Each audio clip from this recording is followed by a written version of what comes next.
A veteran charity is hosting a new track series to reduce veteran suicide. The format is track cross, like a time trial or time attack, but with just one car running at a time. Drivers compete individually and as teams. The event is at Summit Point Raceway on October 22nd. Registration is on motorsportreg.com. Search for Top Dog Track Cross.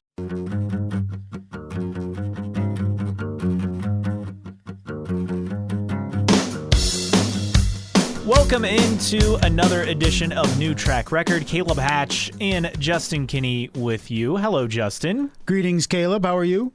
Doing well, and we have, it feels like, everything to discuss on this week's episode. All the things. Season finale, a race winner, a new series champion, silly season getting absolutely silly. All to come on this episode. Of course, we'll start with Alex Palou, the winner of the Firestone Grand Prix of Monterey at WeatherTech Raceway Laguna Seca. Last weekend, Will Power claims the IndyCar Championship. He picked up his record 68th pole position and basically just did what he had to do, right, to get the race, the championship win. Joseph Newgarden, an incredible rally back to come home in second, but couldn't quite do enough. Probably had to win the race, right, to truly get it done as he falls by 16 points. Scott Dixon never really a factor on Sunday, but this race had a lot of passing, surprisingly, a lot of action, an amazing charge to the field by Newgarden, but ultimately Alex Palou, a dominant performance despite having a grid penalty with an engine change. He dominated this one. Will Power just kind of minded his own business, and Joseph Newgarden did his best, going from 25th to 2nd. But Alex Palou, a race winner and a new deal, if you will, staying at Chip Ganassi Racing. Just as we all expected. Yeah, in 2023 for now. And again, Will Power's second series championship. So I guess we'll get into our three things, and we'll start, I think, the obvious starting point, Will Power. We joked about this at the start of the year, and it got to be kind of an old storyline, right? But the new, focused Will Power, I mean, he really did stick to it relatively the whole season, and it truly did work. He had, 9 podiums throughout the season? Yes, he only had the one race win at Detroit, but he had a great year, a couple of poles. He was just so consistent, only 3 finishes outside the top 10, 11th at Nashville, 15th at Toronto, and 15th in the Indy 500. Just amazing consistency for him. He earned it. He changed his racecraft, and he figured out what to do, and it's to simply collect points. And that's what he did this year. Instead of going for broke to win races, he collected points. Only the one race win. It's hard to believe that we have a series champion who only won one race, but his consistency was the key, and that is why he's the 2022 NTT IndyCar Series champion. 3 races in particular stand out on why Will Power won this championship, and none of them were wins for Will Power. They were starting the season at St. Pete with a podium, and Joseph Newgarden finished 16th. It was at the GP in May. Will Power finishes on the podium. Joseph Newgarden finishes 25th. And the second Iowa race, where Will Power finished on the podium second, and Joseph Newgarden was 24th. Those are the 3 races that had the greatest difference between these two drivers, and they all went Will Power's way. That is why he's series champion. And, we can talk about key moments in the season. I think the obvious one is the Iowa Race 2 crash that Newgarden had, where he looked very likely headed on to a weekend sweep at Iowa. And then Scott Dixon's pit lane speeding penalty at the Indy 500 to go from almost a sure top 3, most likely a win in that race, to finishing in 21st. I mean, those were season-defining and championship-defining moments that went Will Power's way. Those are the moments, too, that go unnoticed until we're sitting here after the season and say, where did this go? How did this happen to where Will Power won only one race and won the championship, and Joseph Newgarden won 5 races and didn't? And it's those races that the two finished so far apart. The only race that had a similar distance between the two that went Newgarden's way was when he won Road America and Will Power finished 19th.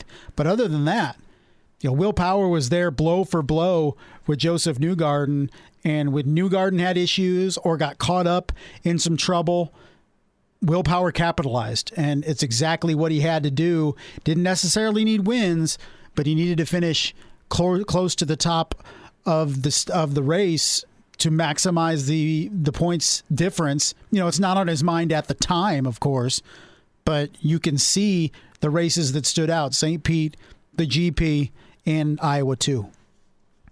So Will Power, again, just changing his style and becoming a new driver, and that's why he's a two-time IndyCar champion. And I think this was one of those things that he finally got the Indy 500 right in 2018, got that win, and now picking up a second series championship. This tends to match up better with what he's accomplished over his career.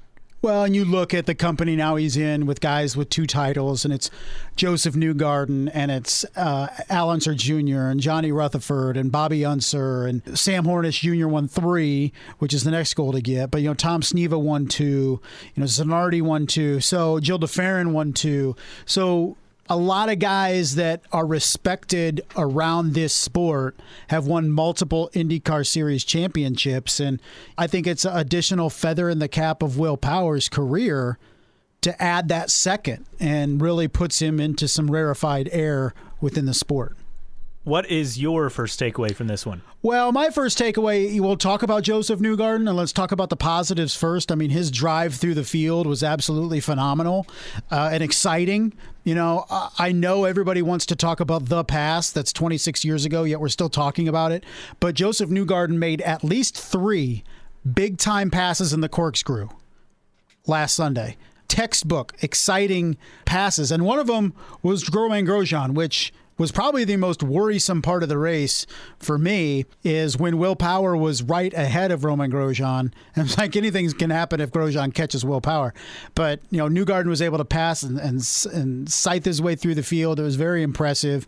I felt like the drama was a little contrived, considering it didn't matter if Joseph Newgarden passed Will Power, because Will Power was so far ahead in the standings. He basically needed a win and Will Power to just drop like a rock. And unless something catastrophic happened mechanically, that just wasn't going to happen. But it was still a very, very impressive performance out of Joseph Newgarden. And, with Newgarden charging through the field, you almost wondered, is it going to come apart for Power? Is he going to make a mistake or get caught up on something, or just have typical Power bad luck that he's had over the years in these championship races, whether it be with Dario Franchitti or Scott Dixon or Ryan Hunter-Reay, where it never seemed to go his way, right? But this year was totally different. He was able to withstand things, and Newgarden had a great charge, as you mentioned. To say you can't pass at this track, obviously Newgarden moving 25th to 2nd, and what Palou did moving up on the grid. We'll have another stat later on why the last couple of races at Laguna Seca have gone completely against the norm. But Newgarden moving up through the field, I thought, okay, could something change and not go Power's way? Because it felt like outside of the Road America incident with Devlin DeFrancesco, things largely went Power's way this year. I think what the most impressive thing is about Will Power is he's moved on from us being able to say that's Power being Power. And I think once you get that moniker, we talk about Sato, that's Sato being Sato, that's Grosjean being Grosjean, that's Kellett being Kellett, maybe. We can't say that's Power being Power, because the Power of old no longer exists. And it's absolutely enlightening and great to see the maturation out of Will Power. And it's come at an advanced age. I mean, it's not like he came in as a teenager and this has been him, since he turned 30 or something. I mean, this has been a process, and to be able to stick to your guns even after facing adversity at places like Indy and Road America and Toronto over this season, he still kept it together, finished strong, and wins a championship. And I think that's a testament to a guy that was still a successful race car driver as is, but made the adjustments to his persona on and off the track, I feel, to make him even better. And the reward was a championship. Yeah, he seemed focused, and we thought, and we mocked it. We got to own up to it, right? We mocked NBC constantly talking about Power's new mentality, and he was a different driver. It, but I mean, it worked. It worked, And we have to own up to it because we didn't think it would last. Well, it certainly lasted the entire season, and he walked away with a championship. All right, what's your number 2 point? All right, number 2. How about the rookie battle? And Christian Lundgaard, look, he had a great season. We expected him to excel at IMS on the road course track. But what he was able to do throughout the season, win Rookie of the Year, finished really strong, got a podium, a couple of top 10s, I think 5 top 10s on the year. 6. See, yeah. Don't let me count because that's not my strong suit, as you know. But he finished 14th, just 5 points back of Grosjean, and 13th. David Malukas comes home losing out on that rookie battle as he finished 13th. It's a solid result, right? But Christian Lundgaard, a 5th place, Laguna Seca. I mean, this is a guy who, again, next year we'll say he's a prime candidate to get a race win. I would agree. Natural progression by Christian Lundgaard, friend of the podcast. We'll call him a friend of the podcast, even though it's been on one time. But hopefully we can get Christian on again, maybe in the offseason or as we head into 2023. But just a great performance. It started, of course, last year, that late substitution at the Indy GP, late in the year. Did a great job, faded late, but, kind of the inexperience with the tires cost him. But, showing the potential. And the potential that I see is he could be the number 1 driver at Rahal Letterman Lanigan next season. I really believe his development is on the rise considerably. I would agree. Graham Rahal coming in 11th in points, but Lundgaard was not far off, 22 back on the season. And what Lundgaard was able to do, it was so close to getting the pole right at Nashville. He's had some good runs throughout the year. And he's getting better on the ovals. I think that's the other thing. Another year of more testing experience, more oval experience. He'll be even more competitive on those next year. And for him, just finishing the Indy 500, I mean, that's what you want to do. And he's able to get through that. And, yeah, he's not going to be a contender for oval wins, but I think he'll be more in the mix next year with more time in the car. And again, another guy, we have a lot of very young, talented drivers in the series, and he's another one to add to that mix. Oh, he is, and I think he can develop on the ovals. Just give him a couple years. Finished at a top 20 at Indy, and as you mentioned, you just want to finish and get the maximum amount of laps at the 500, definitely. So I expect big things for Christian Lundgaard. Maybe not a win, but I think he finishes in the top 10 in points next year. I really do. I'm going to go with top 12 just to give myself some leeway here for an early 2023 season prediction. Okay, we'll allow it. What do you have for number 2? Well, let's talk Alex Palou, and let's talk first about on-track dominance. And I know a lot of the discussion was about Joseph Newgarden's ride, but if you told me to pick with the more impressive performance on Sunday, Joseph Newgarden and Alex Palou, I'm going Alex Palou. He drove away from the field, make it look effortless and easy. He beat Joseph Newgarden by 30 seconds to the line to win the race. It was an absolute domination of a performance by Alex Palou. He was, to the point where they were barely even showing him in the second half of the race. He was so far gone, and there was so much intrigue elsewhere on the track that they hardly ever gave Alex Palou some attention. I mean, I thought it was a masterful drive by a guy that we thought was having his swan song with Chip Ganassi Racing on Sunday. Little did we know what was about to be announced. Yeah, they announced was that yesterday morning? I'm behind. I think, yesterday morning, but he had kind of hinted at it over the weekend, talking about maybe uncertain. And I think maybe Zach Brown was the more indicative.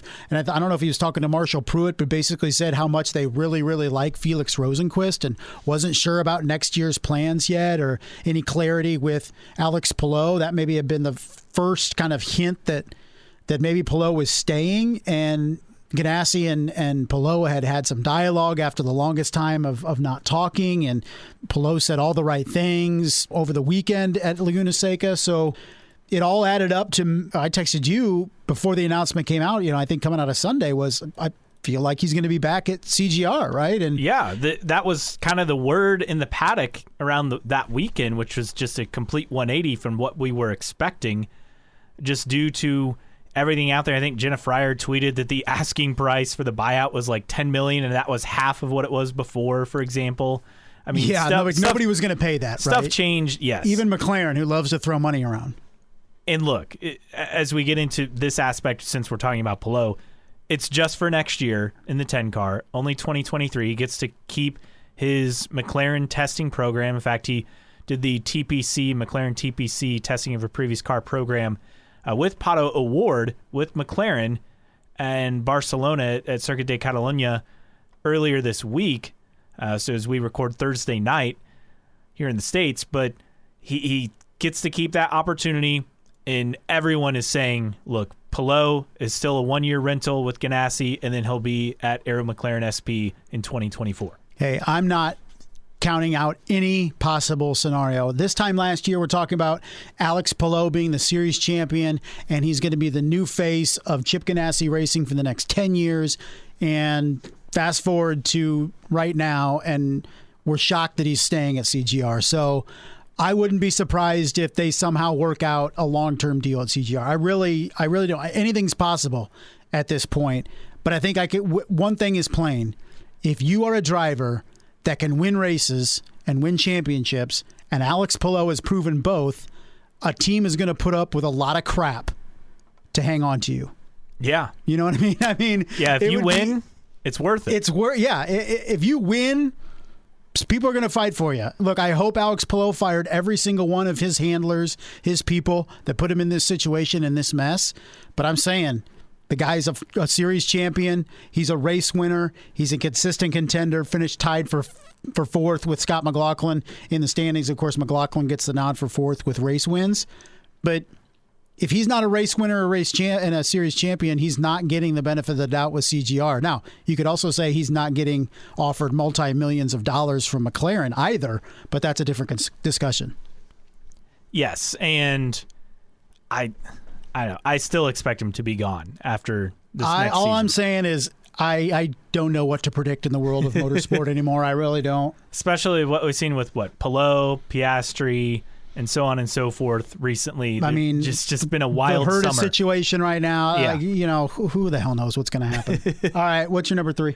Number 3, looking at this, okay, it was quiet and probably not the weekend they would have wanted, but Andretti Autosport, 3 cars in the top 10. I don't know how many times, top 11, Herta in 11th, but I don't know how many times they'd actually had results that solid this year. And I have to say that Grosjean, on a track that you expect him to do well at, well, he did well at, qualified Fast 6, finished 7th. Rossi, final race with Andretti, finished in 10th, had a good start, but then dropped like a rock after a couple of laps after moving up to 2nd. And then Herta never really a factor, as he didn't qualify well, but he did move up through the field. If that's the last we saw of that trio on the same team, it was at least a decent day and better than many of the days we saw this year. It was, but also kind of a microcosm of the entire season. It was a disappointing, Rossi starting towards the front and then fades and barely gets a top 10. Yeah, he got that win, but it doesn't mean anything now for Andretti Autosport. Herta moves on to, a single win at the GP, but just a disappointing final 7 races. Did not finish on the podium over the final 7 races, just 1 top 5, and that was at Nashville. And then Romain Grosjean, we expected more, right? Just a single podium over the course of this season. We expected year 1 with Andretti Autosport to win a race, or even maybe compete for 2 race wins. Who knows? But outside of Long Beach, he really wasn't up there in the conversation late in races. But overall, a disappointing year for Andretti Autosport. They just got to figure some stuff out, because next year they're heading into that season not just with no series champions on the roster, but just one guy that has ever won an IndyCar race in Colton Herta. And who knows if he's coming back? Yeah, that's not definite right now. We feel like he is, but we also felt like Alex Palou was as good as gone from CGR. So what do we know? That's true, and also no Indy 500 winners in the lineup, because they don't have a series champion currently, but they at least had an Indy 500 winner in Alexander Rossi. So he moves on. Kyle Kirkwood slots in. We shall see, but at least a bit of a rebound weekend, I think, for them after what we saw, for much of the season to at least have 3 cars in the upper half of the field. It's some decent momentum for Andretti Autosport, but maybe that says it all right there on that's where we're judging Andretti Autosport, barely having 2 cars in the top 10. All right, what's your third? My number 3, and he finished last in the race, but Callum Ilott placing it on the front row in terms of qualifying. He was in the conversation in the top 5 for most of the race until he went out with a mechanical on lap 38. It was another impressive performance by Ilott, an impressive performance by Juncos Hollinger. We get news coming in to the weekend that Juncos Hollinger will add a second car to next year, so that's great. The performance wasn't always indicative, or the final placing, I guess, wasn't always indicative of the performance that Callum Ilott and that team put in. Finished 20th in points, firmly in 20th, well behind Takuma Sato, but a lot to like in year 1 of that organization running a full schedule. Just, a lot of steady performances from Callum Ilott and maximized his performance when he could. I mean, he didn't finish last Sunday because of anything he did. It was merely a mechanical, and he was well on his way to a top 5 finish. And unfortunately for him, though, his hope for having Felix Rosenqvist as a teammate next year dashed. Yeah, that went up in smoke for him because Felix Rosenqvist returning to Aaron McLaren SP for next year. Again, none of these have said multi-year deals, just to reiterate that. It's just a next year thing, but Felix definitely drove himself back into that seat as he finished 8th in points, right behind his teammate Pato O'Ward, who finished in 7th. Very good performance by Callum Ilott and that team all the way around. Now, here's a quiz question for you. Which driver with a win in 2022 finished the lowest in points? I'm going to go with Herta. Correct. Colton Herta in 10th. 9th was Alexander Rossi. Yeah. Who also had 1 win. So I thought that was an interesting question. When you go through the top 10, Felix didn't have a win. He's in there. And I think the only guy in the top 10 that didn't have a win was Felix. So that's correct. Very impressive. I know there's a lot of debate on points scoring and all that. I don't have any great problem with the scoring of points.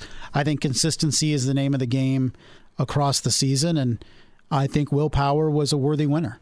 Yeah, and let's not pretend that we haven't seen this in years past. I know it's probably been a while, but I can think of many years where Michael Andretti, ripped off 4, 5, 6 wins, didn't win the series title because he didn't have that consistency down. And Newgarden, yeah, he ripped off 5 wins on the year, but again, lacked that consistency. When you have multiple finishes outside the top 15, I mean that makes it hard to be a series champion. You have to withstand those, and he just had too many races like that. And look, you have more than 2 or 3 races where you're outside the top 10, you're probably not going to be the champion. As crazy as that sounds, but that's how it plays out. There's too much competition out there to really have bad days. There's too much at Penske, too much at Ganassi that's going to make you pay for those. And, unfortunately, Joseph Newgarden loses out to a teammate because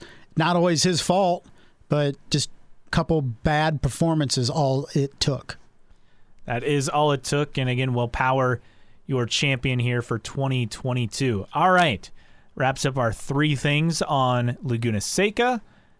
Some other notes from the race week, and I teased this earlier, but so going into this weekend, Justin, 20 of the 24 winners at Laguna Seca in IndyCar competition had started on the front row.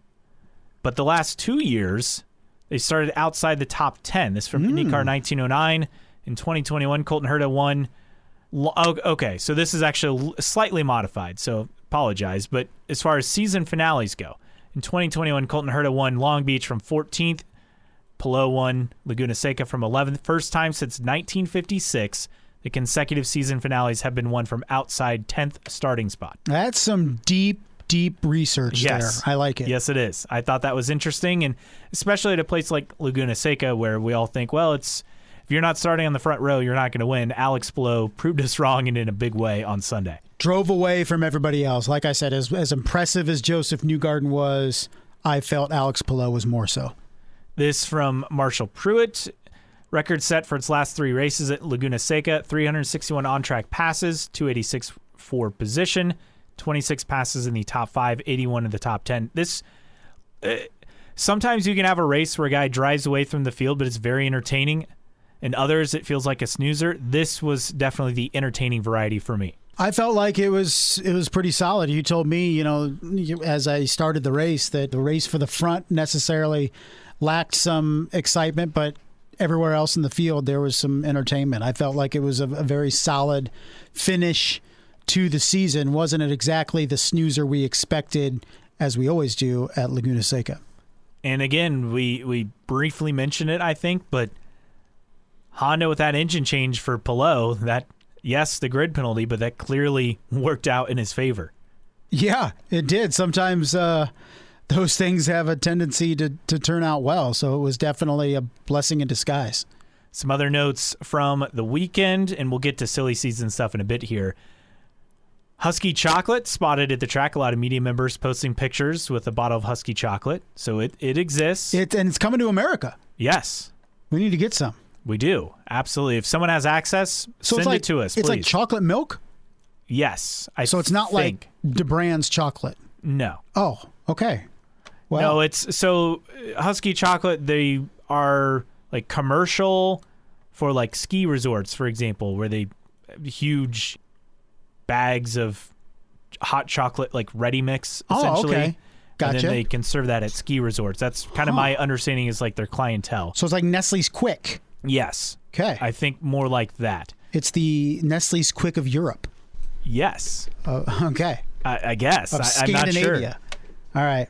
Linus Lundqvist, Indy Lights champion, not a surprise, but official from over the weekend. So congrats to him.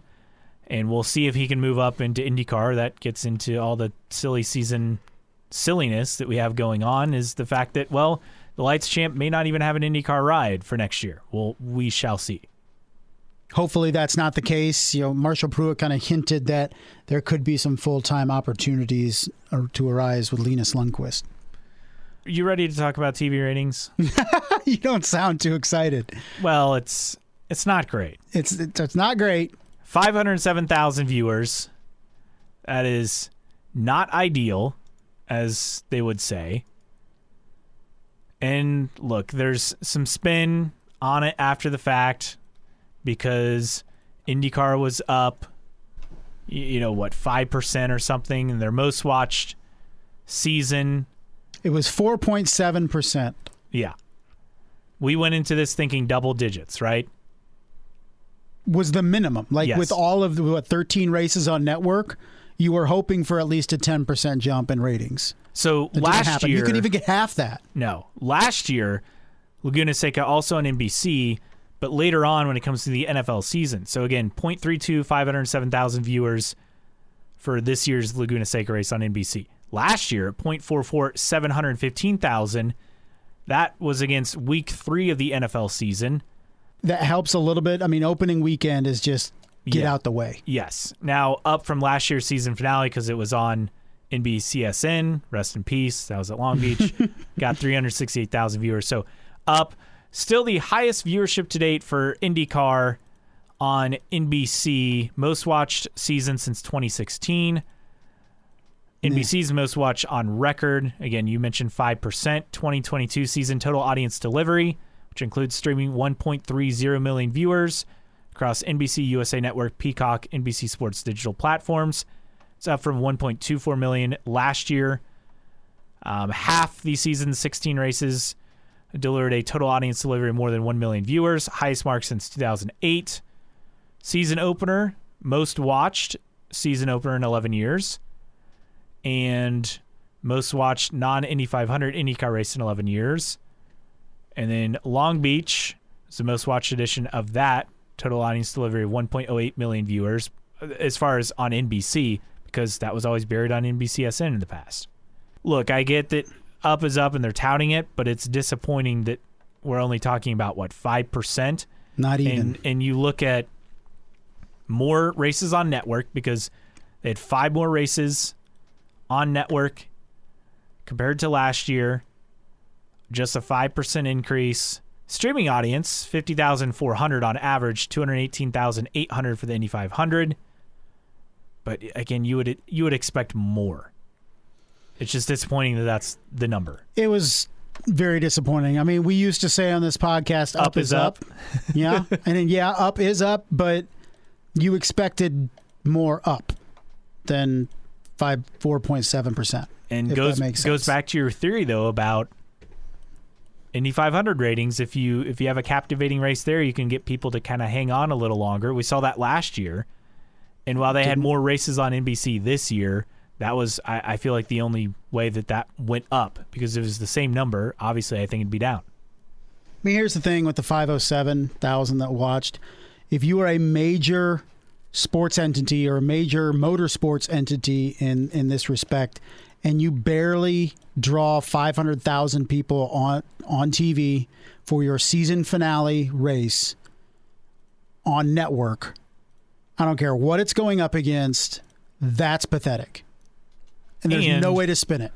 And it doesn't help that the Indy market, which would have turned away from the Colts, and then the Colts came back late in the game and it goes to overtime, basically right at the same time as the IndyCar race starting with the green flag about 3:30, and the Colts rallying late. People who would maybe flip over to the IndyCar race if the Colts were struggling or the game was over, right, are locked back in with the Colts.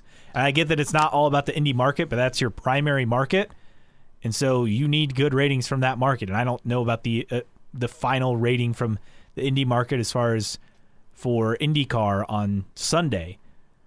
But that factors in because, look, when you're talking about these sample sizes, we're talking about like 1 or 2 people reporting that they watch this for Nielsen. That makes thousands of viewership 30,000, Yeah. Judging the season by a whole and looking towards next year, I will be very surprised if IndyCar has 13 network races next year. We've mentioned this before too, Caleb. What was the expected return for NBC Sports by airing all these races on network? I don't know.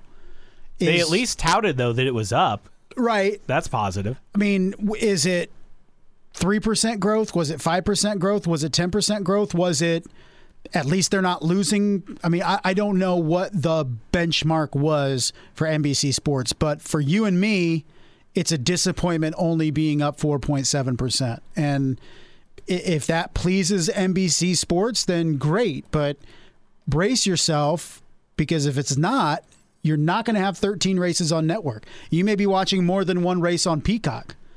God forbid. I can't imagine people writing into the mailbag for that one. Maybe more races on USA. Maybe you're switching. Look, I've said it before. If you have simultaneous races going on with IndyCar and Cup, IndyCar should never be on network, in my opinion. If you're smart at NBC Sports, you should put the more in-demand product on your network. And maybe we see more of that. NBC Sports saying, yeah, we're putting the more popular product on the network. You're going to USA. So at least USA's in more homes than NBCSN was. Yeah. So, 507,000 people turned into your season finale race, folks, and you wonder why you can't get OEMs to buy into this series, why it's still searching for sponsorships as well. Look, it's in a better spot than it was. We're not saying it's not, but these are the things that hold you back from reaching the heights that we'd all like to see, is lack of eyes on product. Let's also not forget that I feel like IndyCar can get in its own way as far as IndyCar fans, because they're very diehard, they're very loyal. But then if IndyCar were to get suddenly mainstream popular like F1's going through right now, would IndyCar fans handle that well? I don't think so. No. I'm just being honest with myself. They would be upset about... And for our audience. Yeah, they would be upset about the purity of the sport going away because they're doing this, that, and the other to appease the new fans. Totally. I mean, at some point when you're IndyCar, you need to take a big swing at something, whether it's an exotic new car that is, very fast and very light. If it's a special event, when you look at at Cup, trying things, whether it's the Clash, whether it's dirt at Bristol, North Wilkesboro, street race in Chicago. It's taking a swing and trying something. And, Nashville is a couple years old, but that's kind of the last time we kind of got excited, right? A little bit about an event or about anything. I mean, we're still sitting, everybody you ask in the paddock, on the record or off the record, saying this car is too heavy, it's too slow, it's not exciting, and you're trying to sell something that the people in your paddock, the drivers driving these cars, the teams fielding these cars, are saying are not exciting. So how are you going to get people to buy into the sport when the people in the sport are complaining about how slow and heavy the car is? This actually dovetails perfectly into this topic. Zach Brown, IndyCar needs faster cars and East Coast expansion. I think we fully agree with faster cars. Got to reduce the weight, make them faster, make them, upgrade the cars. As far as East Coast, yes, I agree with him, but he was looking specifically at street races. Yeah, in the Northeast, really. New York, Philly, Jersey, Massachusetts. He said he'd want to go back to Meadowlands, but with a different layout. Yeah, I think we all would be wanting a different layout. And talking about doing a race around either a convention center or stadium. Look, they've done that in the past. Baltimore was an example of doing that, right? It didn't last because the promoter went broke. Well, and there were issues with the train tracks on the course. Yeah, I mean, look, if McLaren wants to step up with some of its sponsors and be the financial backer of a street course, great. But, it's a very tough sell for a city to commit to a street race. I mean, you're offsetting traffic for a good, month, probably? Yeah. You have to figure out the logistics. You have to buy all the fencing and the blockades and all that stuff. I mean, it's not an easy endeavor.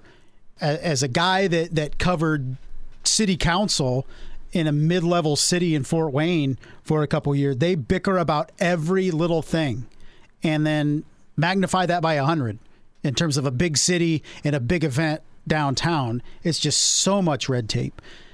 So easier said than done. Zach Brown, his heart's in the right place, but IndyCar is not Formula One. They don't have cities and tracks, calling them up en masse trying to land races in this series. So I like where his head's at. I'd love to see it, but he's definitely on point with the heavier cars need to go. I mean, they need a new car. Faster cars, East Coast. Yeah, IndyCar is underserved on the East Coast. I'm not so sure about adding a street race unless there's someone interested, but there are tracks.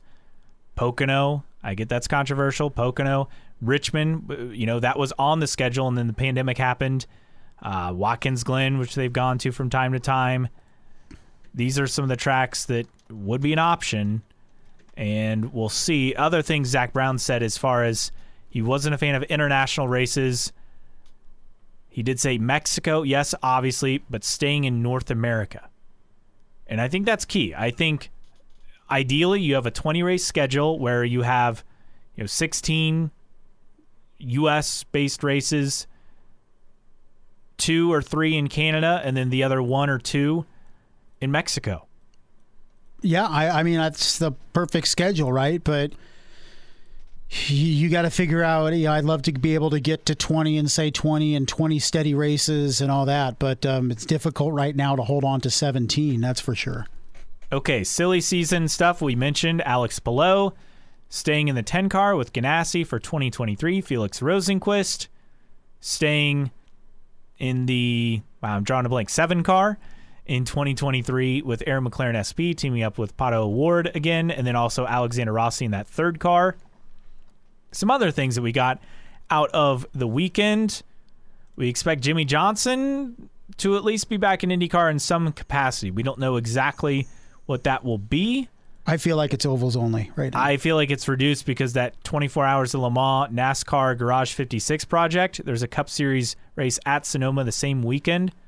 So I would think Jimmy will be part of that, right? Obviously.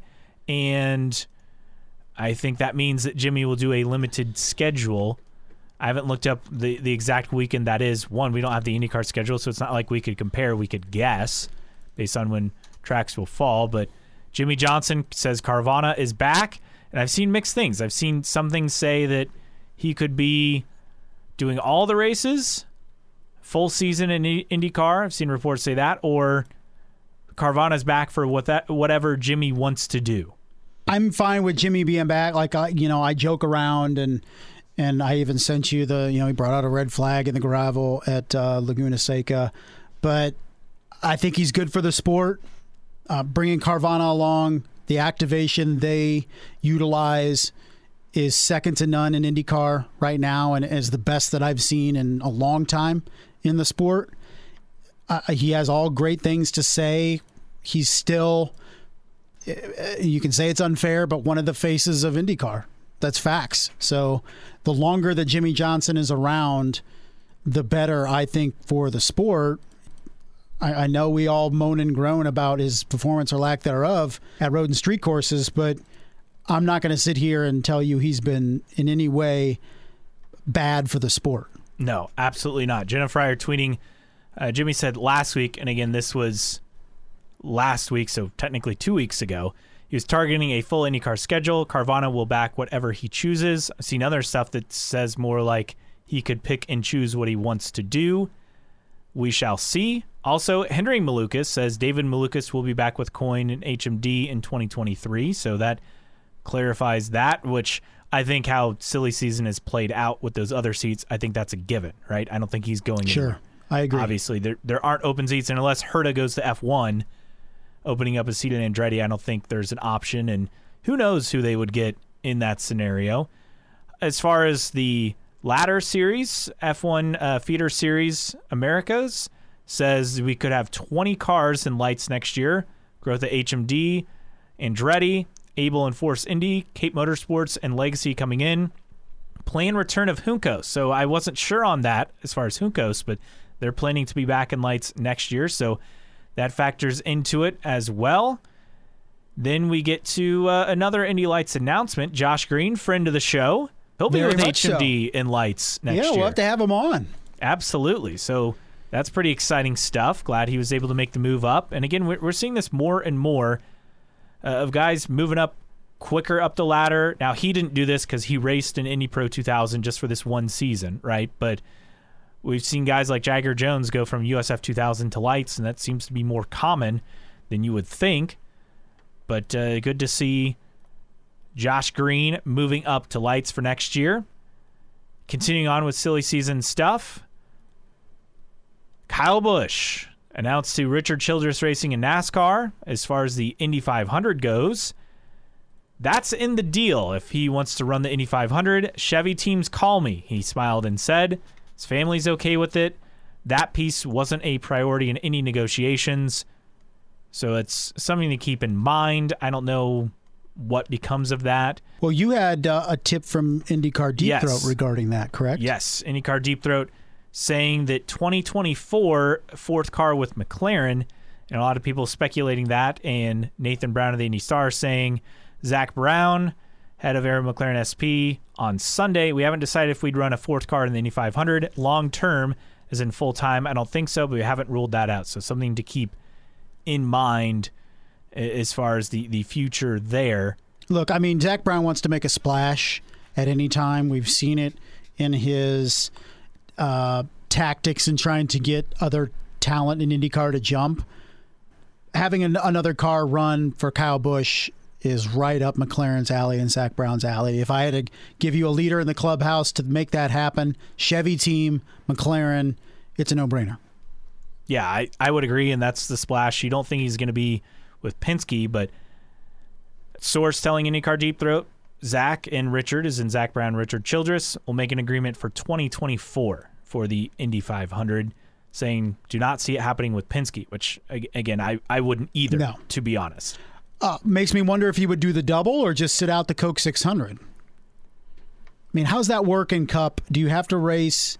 Let's say you get a win. Do you have to race in every race to qualify for the It's different. playoffs? If you get a race win, you automatically qualify. Yeah, I know, but do you have to run like a minimum amount of races? I would think. Or I can't imagine the rule is you have to run every race, but I don't know. Maybe it is. Not sure.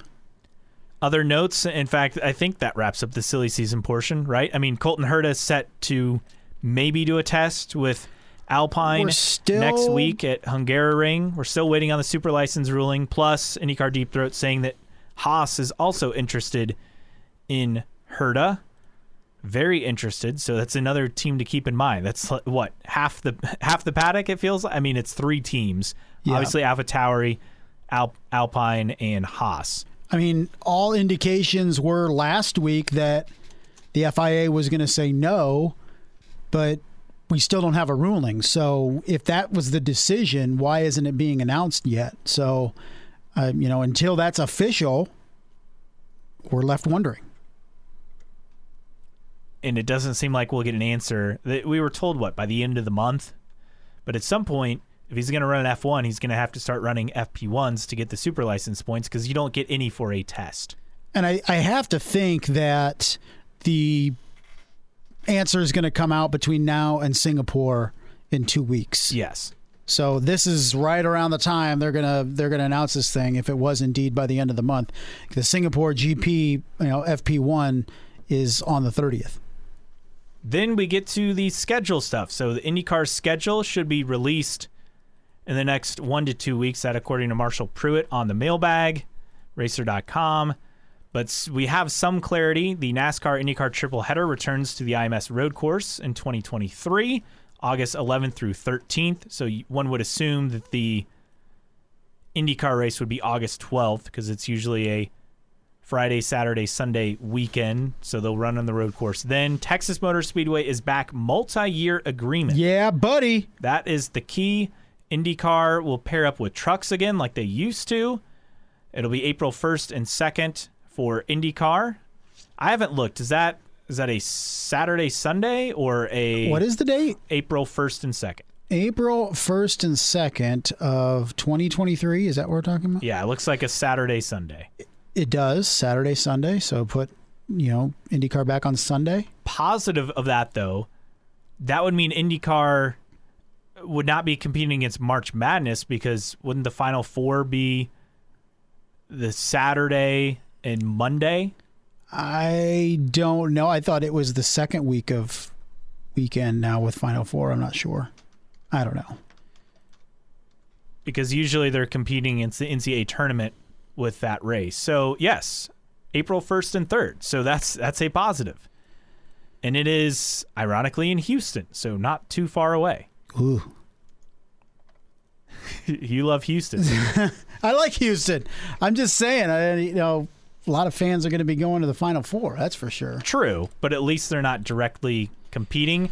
And then also Milwaukee Mile is back. Hey, well, not on the IndyCar schedule. Yeah, sorry. He's not yet. Sorry, not on the IndyCar schedule. I wanted to get your hopes up. People, relax. But could this be the first step, potentially? It could be. The NASCAR, I was going to say Camping World, but the NASCAR Craftsman Truck Series. It's back, the Craftsman Truck Series. They will be back at the Milwaukee Mile as part of the schedule next year. Also, trucks back at Raceway Park in Indy in 2023 as well.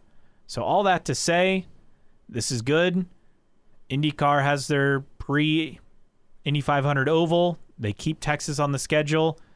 And at least a major series is returning to the mile to try things out. And hopefully that could be something that returns to the schedule. So we shall see. And remind me, was it hinted that they would have a test as well at Texas? So the testing schedule is released. I'm glad that you brought that up. Hey, thanks. So spring training will return. A venue that awaits confirmation, February 2nd and 3rd. I'm going to throw this out there. How about not Laguna Seca, sorry. How about Homestead? Yes. That could be a possibility. I mean, we threw it out there.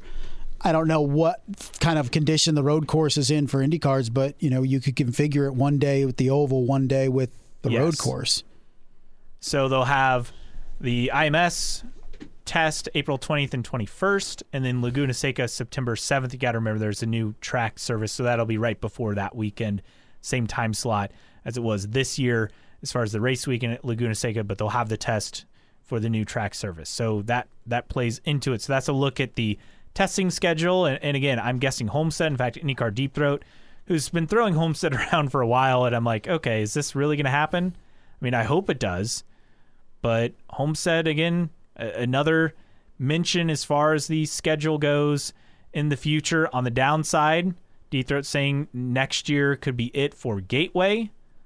That's just simply because of NASCAR having their success. That'd be incredibly devastating to IndyCar. It would be. You know, I could feel Robin Miller rolling around in his grave because of all the hype he put into Gateway, and this is how you do it, this is how you promote it, and this is how you make an oval successful.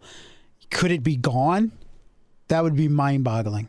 Also, IndyCar Deep Throat saying that they're still trying for Homestead. Also, talk from team owners at Laguna Seca weekend to Roger Penske that the season might be pushed into October next year. I know you're against that. You are too. I am for it if they time it out perfectly. It has to be a West Coast race. Green flag to me has to be after the early slate of NFL games, so 4 p.m. Eastern, or a Saturday night race on an oval. You know, I would prefer Fontana, at 4 p.m. on a Sunday. Leading into Sunday Night Football. Yes. That would be great. Like a 500-mile race leading into, Football Night in America Football Night in 7? America? Yeah. But then they have local news, right? So I don't know if you not could particularly. get away from Sometimes, that.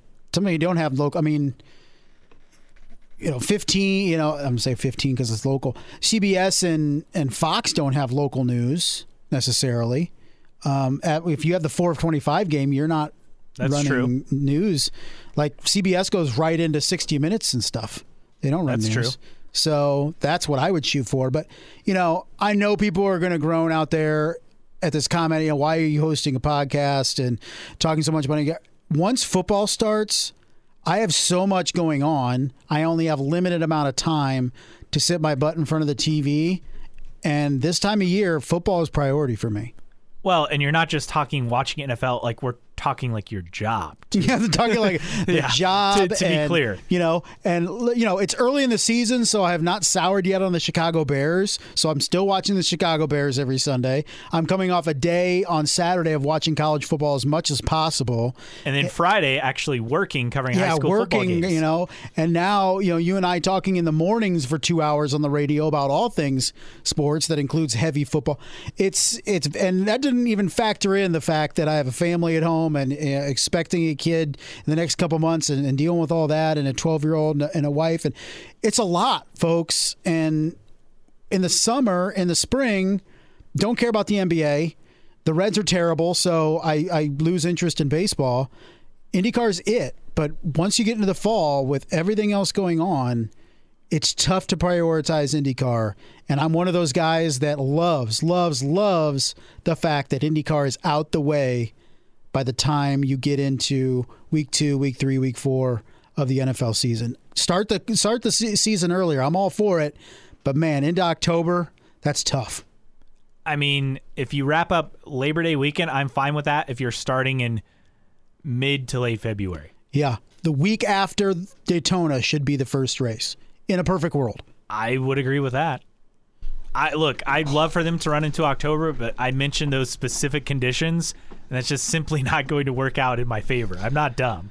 I know how specific that is. It's just not realistic. I mean, the NFL is such a powerhouse, whether it becomes people going to the games or watching the games. I mean, you were giving it to me, yesterday about the records that were set with Monday Night Football and Sunday Night Football and the viewership. It is king. Football is king, folks. And we talked about that terrible number for the season finale. Part of it is football starting, and being week 1 in particular, and everybody's optimistic about their team. It's just the intelligent play is to get out of the way of football in North America. Or in the United States. That's it. American football, yes. Get out of the way. Yes. Labor Day weekend is probably going to get you a better TV rating. One other note on the schedule, Adam Stern, IndyCar working on shifting more of its schedule into the spring and future seasons to have a more regular rhythm of events once we start in St. Pete. That's from Mark Miles. As far as new markets to take an IndyCar race, Miles mentioned Denver as one he's interested in. That'd be interesting Pikes for Street Peak Course. Raceway. Hey, yeah, they can't race there. Aw. That's a deal with NASCAR ISC, I believe. Gone too soon. I mean, I've been to Denver. I've been to north of Denver, around Greeley and Colorado Springs, and there's a lot of straight line roads there. Yes, there are, with plenty of views of cattle farms. But no, that would probably be obviously in Denver proper, which we've had a street race there before. Correct. So we shall see, but that's a look at all of the schedule stuff that came out over the last few days as well. If you would like more of the podcast, or if you agree or disagree with what we have to say, we'd like for you to interact with us. You can find us at newtrackrecordpodcast.com. While you're there, sign up for the email list so you never miss an episode or any special announcements. You can follow us on Twitter. Our handle is IndyCar Podcast. On Facebook, search for us, like us. It's New Track Record. On Instagram, it's also IndyCar Podcast as well. You could email us, newtrackrepodpodcast@gmail.com. You can also become a patron at patreon.com/newtrackrecord. Thanks to Xavier, Rob, and others who are patrons. Again, this all starts with just as little as $1 per month. And you can always follow us for free on your favorite podcasting platform, whether it's Apple Podcasts, Spotify, Google Podcasts, Amazon Music, wherever you find your podcasts, as always, all for free. Mailbag time, Justin, and we'll start with Rate the Race because I think that's always the good starting point. How would you rate the Firestone Grand Prix of Monterey? 6.5. I'm going to go 7. I thought it was a solid race. I really did. I thought, yes, it was dominant up front, but plenty of intrigue behind there. And the championship contenders, unlike last year, remember when Pato O'Ward got knocked out early with contact? I mean, there was legit intrigue through the end of the race. I mean, but was there? I mean, I never felt like, other than when Grosjean was behind him, that Will Power was in any danger to finish off the podium. And unless something catastrophic happened to him, Joseph Newgarden and Scott Dixon had no chance, regardless of where they finished. So now I didn't see the intrigue that other people saw, because for the race win, Palou was gone. And for the series championship, Will Power did more than enough to win. And so while it was a great drive for Joseph Newgarden, I said it before, the fact was he couldn't win unless Will Power had something happen. And his best shot was when Romain Grosjean was around, but nothing happened. This from Zach_Dowdell, 12 out of 10, but with Australian flag emojis. He's an Aussie, so that would be why. I'm sure he's on cloud 9, yes. Hunter's Way 67, 7.5. Palou running away and hiding kind of sucked, but as per IndyCar, there was plenty going on behind him, particularly as the laps wound down. Being there was a blast. Laguna Seca is a fantastic track, and watching from the corkscrew is incredible.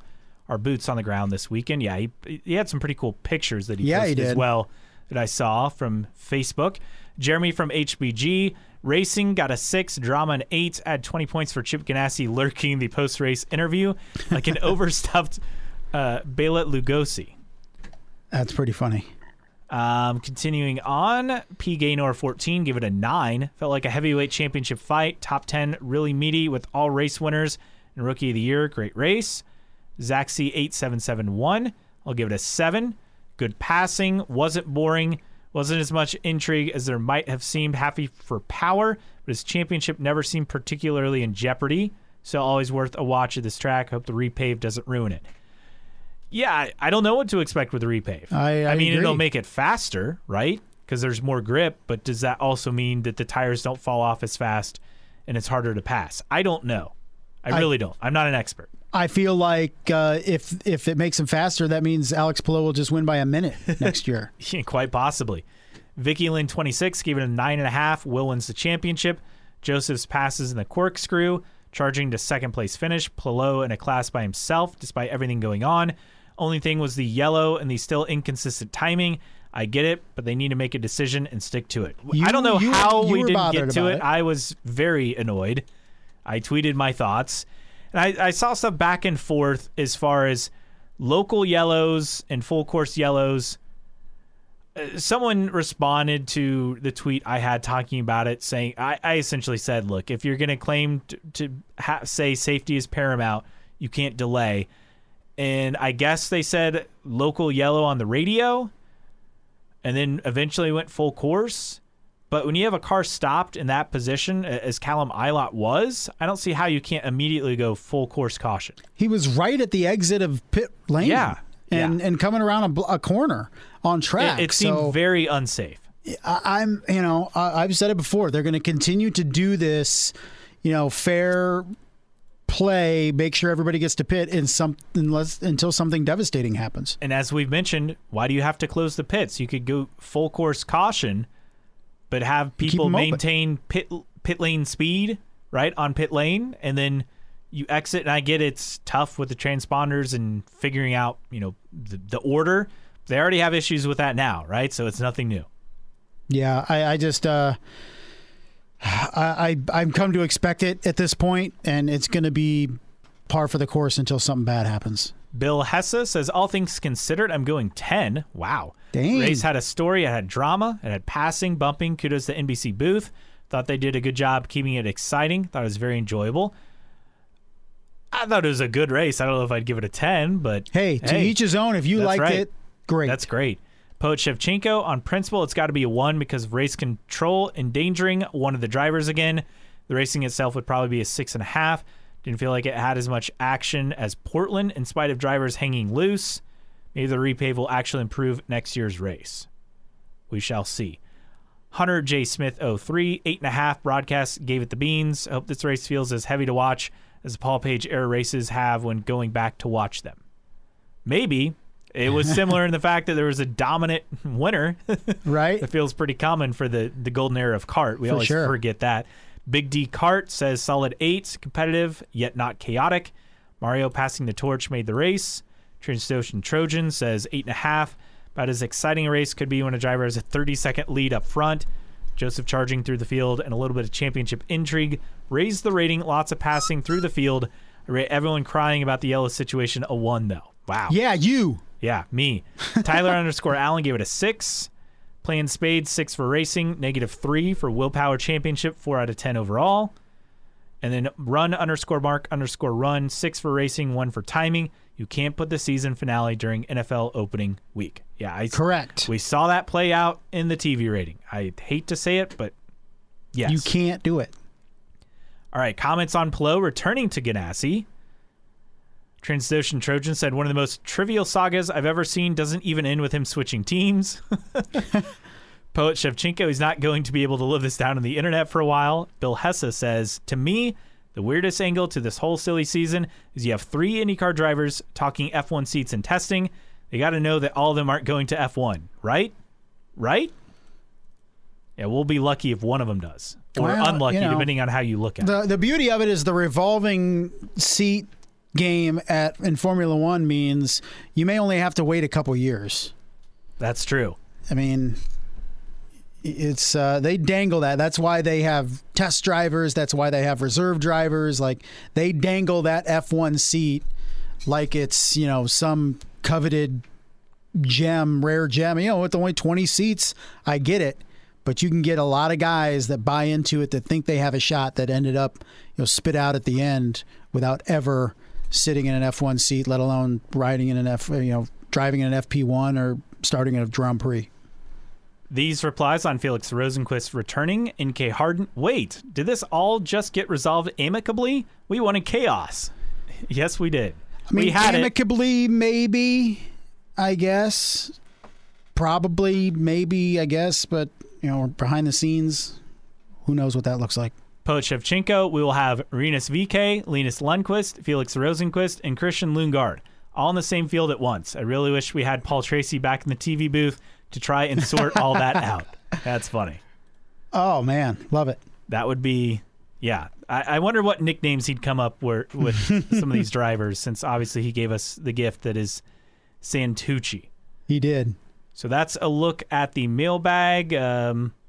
We had some banter back and forth. Apparently, they do have local yellows, but they didn't mention it on the broadcast. I think that's what made it confusing. We weren't aware of that. I'm not sure if there was Oh, I forgot. Third OEM. Toyota out, according to Marshall Pruitt, at least for now. They're not going to move forward. They didn't say no. Well, they didn't say yeah. I mean, but they didn't say yes. It's like your girlfriend, then you asked to marry her, and she's like, yeah, ask me some other time. Not right now. Maybe in a couple years. That's essentially what this. That's rejection to me. You need to move on, and I've touched on it before, Caleb. I just feel like I believe IndyCar should focus now on what do we need to do to entice Honda and Chevy to have more engine leases. Yes. Because that's the only way in the next couple of years you're going to be able to expand the field. And there has to be some sort of incentivization for those two OEMs to basically not lose their ass for every engine lease that they provide. And we're topped out 28 full-time entries, which to me, you shouldn't go higher than that anyway, personally. Right. But I think the bigger thing is the 36 for the 500. When you look at it this year, they could have hit 40, I think. Yeah. I really do. I really, really do. Because there are a lot of other entries at play. I think definitely they could have hit the 36 number? Because I can't remember. Do they have any bumping this year? No. But there are a lot of deals because teams were being really particular. Yeah, and I think we easily would have hit 36. I think we could have hit 40, though, because there's just enough interest, which is a good thing. Right. But unfortunately, there's no engines or there's no deals to be had out there, at least this past year. I really think that IndyCar would really be benefited by pivoting and sitting down with those two OEMs and be like, what do you want from us? What will make you more enticed to invest more in terms of the engine leases? There has to be some, whether IndyCar partially finances every lease. I don't know whether it's incentivization and rewards for winning constructors championships and stuff like that. I don't know, but I feel like that is a better play right now than chasing dreams of a third OEM and being left at the altar time and time again. And meantime, you have a series that's burgeoning in terms of numbers and interest, and you can't adequately supply that interest. And you have supply and demand, and the demand is there and the supply isn't. And the only two trusting partners you have right now are Honda and Chevy. So focus on them, see what you can give them, offer them, entice them to make an added investment into the series with more engine leases. And maybe you can't, maybe it's something where like we don't have enough eyes on product to do that. And okay, that's out. But I feel like conversations are not being had with those two entities. This from Zach C8771. Peterbilt to IndyCar. That Hey, may the be Freightliner's represented. We're running short of serious contenders, so we may be at Peterbilt here pretty soon. And then this from NK Harden. Can we all vow to not discuss a third OEM until a deal is signed? We have all spent so much time talking about absolutely nothing. It's getting laughable at this point. Bigfoot, Loch Ness Monster, and IndyCar third OEM, all the same. Yeah, definitely. I mean, I would kill for a grainy picture of a third OEM badged engine somewhere in a paddock, like we, get the grainy photos of Loch Ness Monster and Bigfoot. I mean, at this point, they're one and the same, so we may as well just get a grainy photo like that at some point. Okay, and then one other thing I want to get to in the mailbag. Donovan Martin Jr., congrats to you, the winner of the New Track Record Podcast IndyCar Fantasy Challenge. Congratulations. D_Mart23. Get in touch with us because you get to gloat about it on the podcast. In fact, if you want to come on, let us know. Send us a DM across any of our social channels, and we will get back to you. But we'd love to have you on. He is the winner, as he comes home with 2,468.25 points, beating out Micah's Motors, who had 2,394 last year's winner. So a tight battle, but Get Larson in the 500 came away with the win. Clutch and Chill in third, 2,377.75 points in the Fantasy League. Congratulations. Great job.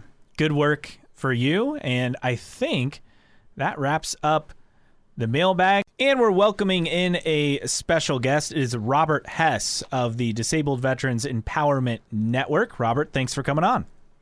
No, thanks for having me. I'm thrilled. Now, Robert, we're going to talk about, first off, your organization, the Disabled Veterans Empowerment Network, or DVEN. First off, kind of tell us more about what they do for veteran suicide prevention. Yeah, so, veteran suicide prevention is one of our major programs. Organizationally, we're kind of a central information point for resources for the broader veteran community. So if a veteran is looking for support in housing or how to get their disabled veteran benefits, they can come to our website, and we have information to connect them on to the appropriate organizations.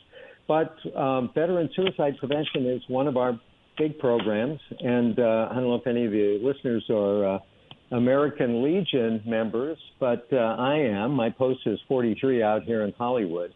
But what we're doing is raising awareness of the new National Suicide Hotline. And people may have heard about that on the news, but it's 988. And they have a special team standing by, to deal with veterans, their unique needs. And it's 988 press 1. And the connection is the American Legion is, if anybody is following Chip Ganassi racing, know that, his cars have been carrying the American Legion livery for the last 2 years. And so what we're doing on the amateur basis with our Top Dog Championships is, you could see that as an extension, of what the American Legion is doing with their Be the One program. Yeah, Robert, I know in knowing some veterans and just being updated on current events that it is an issue in suicides, veteran suicides, and it's an issue that continues to rise. So this is definitely something that I feel can be greatly utilized by a lot of people. Mm-hmm. Well, thanks. And it is statistically, the numbers are roughly 18 veterans taking their own lives every day. And, it's a pretty shocking number. And these programs, the American Legion program, our Devon outreach program, is really just to get out to where veterans are and have the conversation. And, showing people that there are certain signs, that people that have, that may be leading them towards depression that would put them in that kind of vulnerable state. And this is radio, so you can't see my car, but my Boxster and the Miatas that I take to the racetrack, they're all stickered up talking about veteran issues, and they're pretty memorable.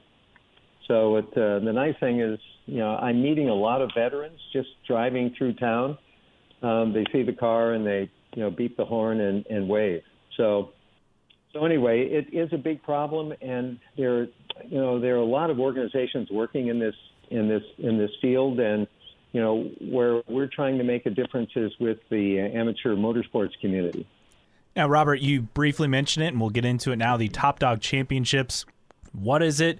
When is it? Where is it? And how can people be a part of it? Yeah, great question. So what we've done is put together a simple little event. For SCCA members, it's kind of like a track cross, a time attack. But what we've modified it so that we're running just one car at a time on the track. And we did that so that we could open it up and have novices driving and experienced drivers, competing at the same time. So it just, it kind of takes away some of that risk and lets people just come in there, literally their daily driver. But the Top Dog Championships, the difference here is people are going to they compete individually in class, but they also compete on a service team. So if somebody is an Army veteran, okay, they're going to, when they register and come, they're going to compete on the Army team. So it's kind of an ad hoc team, formation as people register. So the event is on the 22nd of October. It's at Summit Point Raceway in West Virginia. And we're using about 2/3 of the Shenandoah circuit there. So for people that are familiar with Shenandoah circuit at Summit Point, we're using everything except that little bit, that's the carousel. That's kind of the clone of the carousel from the Nürburgring. And we're doing that. We're leaving that out simply because we expect to have a bunch of novice drivers, and that's probably not the best thing to start on. Probably not. But anyway, Yeah, so just again, it's 22nd of October, and registration is open. It's on Motorsport Reg, and people just have to search for Top Dog Track Cross. And Track Cross is the name. A guy named John Felton came up with that name, and he describes the event as kind of like autocross, but on a racetrack. And so he coined this term track cross, and that's one car on the track at a time. So West Virginia, it's about 60 miles west of Washington, D.C. It's literally right on the West Virginia border. All right, Robert. Well, thanks for the information, and we look forward to hearing how the event goes. Thanks for having me, and I look forward to anybody that's interested to join us out there on the 22nd. We just have a few news and notes things to get to. First off, congrats to Graham and Courtney Rahal as they welcomed Tinley Leighton Rahal back on September 6th. 7 pounds, 5 ounces, 20.5 inches long. So 2 girls for Graham now in the family. And Pareto Autosport will be calling them momentarily. Get them signed up. Be part of the team. But congrats to Graham and Courtney Rahal there. Also, really, it just comes down to, I think I have one other note. This from Chris Medlin, F1. If you're Michael Andretti right now, you pick up the phone to Porsche. If you can bring Porsche into F1 as your engine partner, you'll get a slot on the grid, no problem. That's kind of the top speak, because Porsche, Red Bull, that deal fell through. And then we have our tweets of the week, Justin. What do we got? A lot of good stuff. First off, from Nathan Brown, a hilarious moment from the post-qualifying pressers after Dixon, referencing the high tire deg, said we might see as many pit stops Sunday as the 500. Joseph Newgarden, you've just got to go a little slower. Dixon, nah, just on pit lane. At least you can laugh about it now. Yeah, for real. For real. Good stuff. Shunk, Steve Shunk on Twitter, who I believe does PR for Borg Warner. Wouldn't it be fun to be able to burn bridges like race car drivers and coaches and get paid massive amounts of money to be welcome back? Well, I mean, from what we're hearing in terms of massive amounts of money, Alex Palou isn't necessarily making that with Ganassi, but from what we've heard, he would have made a lot of it at McLaren. Yeah, 10 times. Apparently 500,000 is the rumor as far as his current deal with Ganassi. McLaren was offering $5 or $6 million. That's a noticeable. No, I mean, yeah, I'm signing a contract too with him without getting out of my next one. I mean, the excitement would just be too much to contain. Sure, I'll sign it, whatever. Yeah. So that's another one of the tweets of the week. Also, this from Indy 44, waiting for Palou to announce he's under new management. And it is, why can't I think of his name? WWE. Vince McMahon? Yes, Vince McMahon. He's kind of shamed right now. Yes. With sexual allegations. Yeah, sexual harassment and payoffs and all that stuff. So not exactly the best situation right now for Vince McMahon, but in terms of business savvy, he can't be any worse than the team that's around Palou currently. It's really the intensity of Vince McMahon's face in the GIF. Hey, and if I can get Vince McMahon coming out and doing the walk on pit lane at the 500, I'm all for it. And then this, I think the best of the best in the last week, from Carla Fiorenzo. How many IndyCar championships does Will Power have? And it's a picture of him throwing up the double birds back from 2011 New Hampshire. A gift that keeps on giving. Perfection. Absolutely. On that tweet. So that wraps up tweets of the week. All right, time for our random split air driver of the week. We're going back to the fertile pool that is the 2005 Champ Car season and going with Michael Valiante. Who? Of Dale Coyne Racing. Had a single race with Dale Coyne Racing that year. And in fact, their one full-time driver is going to be a future random split air of the week, driver of the week. And he raced the entire season. But going back to Michael Valiante, raced race 4 at Portland, was his lone race in Champ Car that year. Raced the year before for Walker Racing at Mexico City and impressed Dale Coyne apparently. Finished 11th at Portland in that lone race. Was actually a native of British Columbia.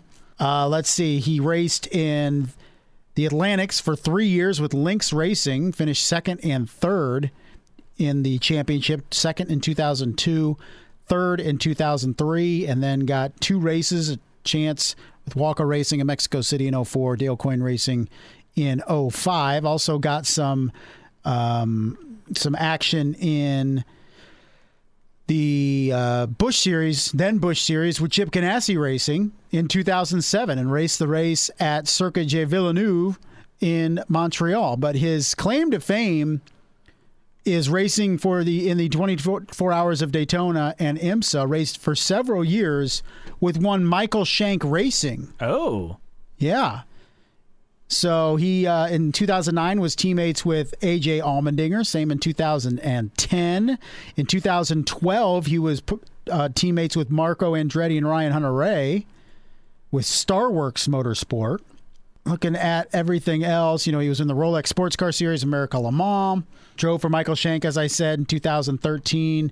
Really went to sports cars after that and raced a Daytona prototype as well at the Spirit of Daytona. And in 2007, made that single Busch Series start for Chip Ganassi Racing, started 21st, finished 34th. But in terms of his Champ Car career, he was originally going to start his career in Champ Car in 2003, but the race was canceled due to wildfires in the area. They were supposed to race at California Speedway in 03. I remember that.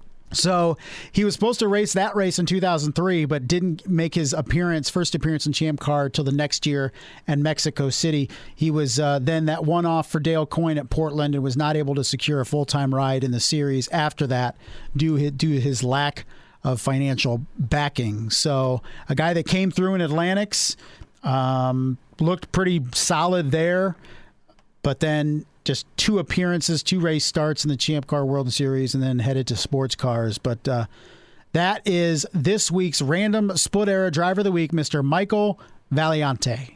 And with some other, I'm sure, past or future Random Split Era Drivers of the Week as teammates, Ronnie Brewer with Coyne, and then Ricardo Sparafico. That was the guy that raced the entire season. Yes. I have no idea who Ricardo Sparafico is.